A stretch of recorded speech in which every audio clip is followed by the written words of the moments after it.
Hello everybody, this is Machiavelli, and today I have something pretty cool to show you. This started out as, well, it was going to be a survival project eventually, but I got a little bit carried away. So here you have my Mega Potion Foundry is what I'm going to call it for now. It's got some pretty cool features that I'll show you guys. We have single batch mode and full AFK mode, which will run until our whole storage system is full here. I added chests of storage, because I like having chests of storage everywhere, I guess. So that's another cool added feature.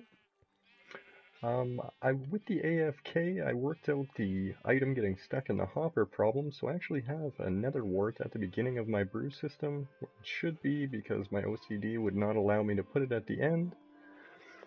And we actually have 8 brew stands running for this thing, so it's going to pump out quite a few potions. So let me turn on my HUD here.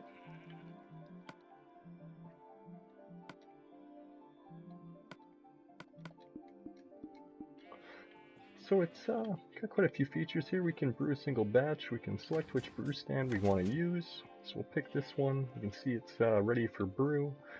And we'll just brew, let's say, a potion of swiftness, and we will make that speed 2, and we will make that, oh, well, you won't make it a splash potion. So we'll just hit single batch, and then pretty soon here we'll see this light turn on, indicating that we are indeed brewing in that batch.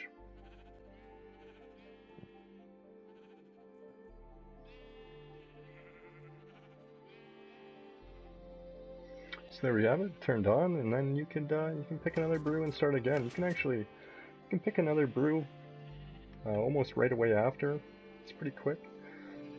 There is a slight delay, you don't want to mash it, but we also have full AFK mode, so we can take this and let's go potion of night vision. We will invert it and make it invisibility, and let's make that a splash potion, and we'll make it last longer.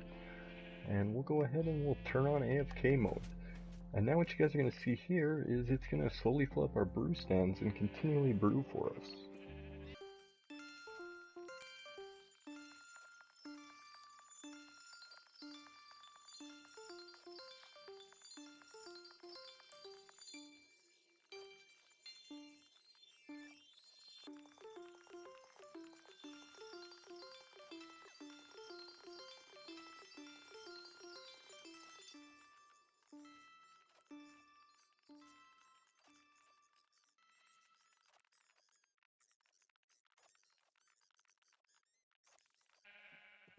So there you guys have it. As you can see, it's going to be pushing out potions pretty fast.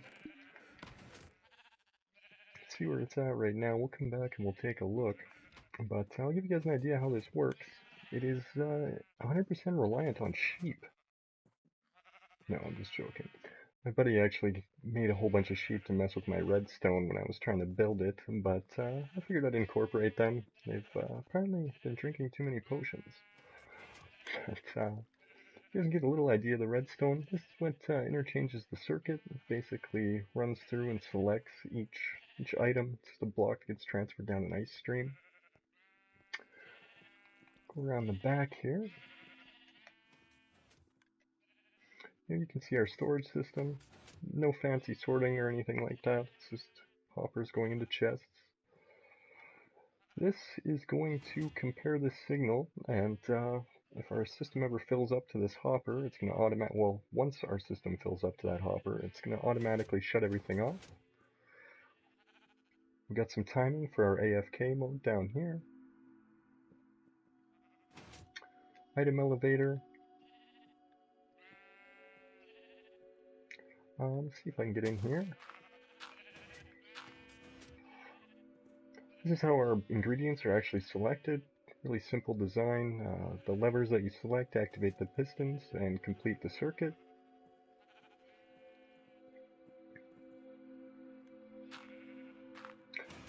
Should also add, this is all my own redstone, by the way, guys. Kind of proud of it.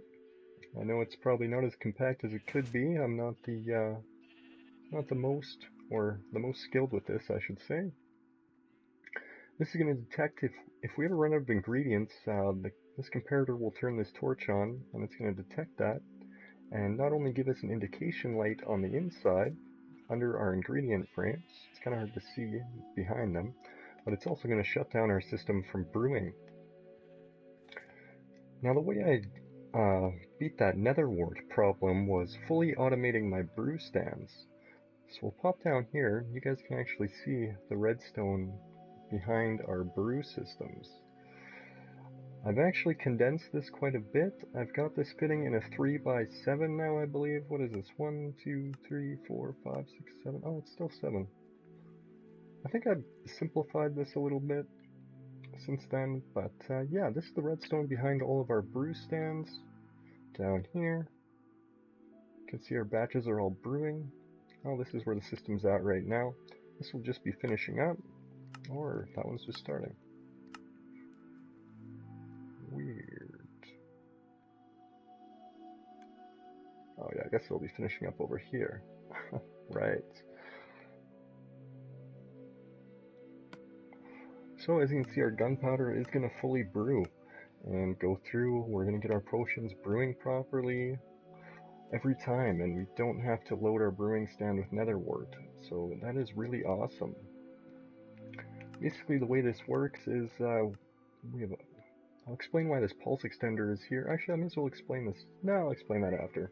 Remember, this pulse extender looks unnecessary, but it is there for a very specific reason. Basically, all this does is detect whether there's items in the hopper. It will lock the bottom hopper through here, and then this tick delay will cause it to then after drop down our bottles. Very simple. It doesn't look simple, but it is.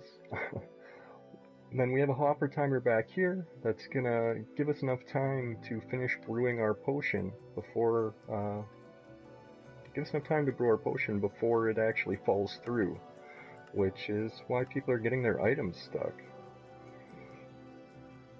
So if we go back up here and take a peek, the reason I have the pulse extender on there is because it solves the water bottle problem. People getting water bottles in their chests, so that completely goes away. Literally during that flyby, you guys can see how many potions we've brewed here. There's quite a few more, and this is going to keep pumping them out. This thing is ridiculous.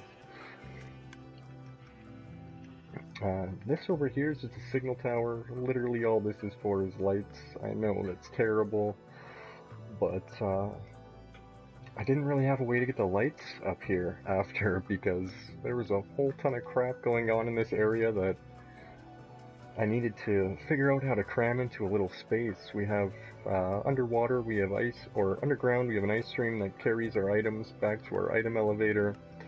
All of our brew stands are connected underground with hoppers. We had to actually get our hoppers to feed into all these. So this is our hopper selection that runs off the back, and it will tell everything where to go.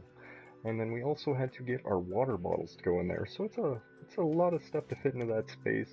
I'm sure I could make this smaller. I wasn't really going for that. I was just trying to build something pretty epic, and I think it's pretty well achieved. So I hope you guys enjoyed this video. And yeah, go out there and build a potion brewer.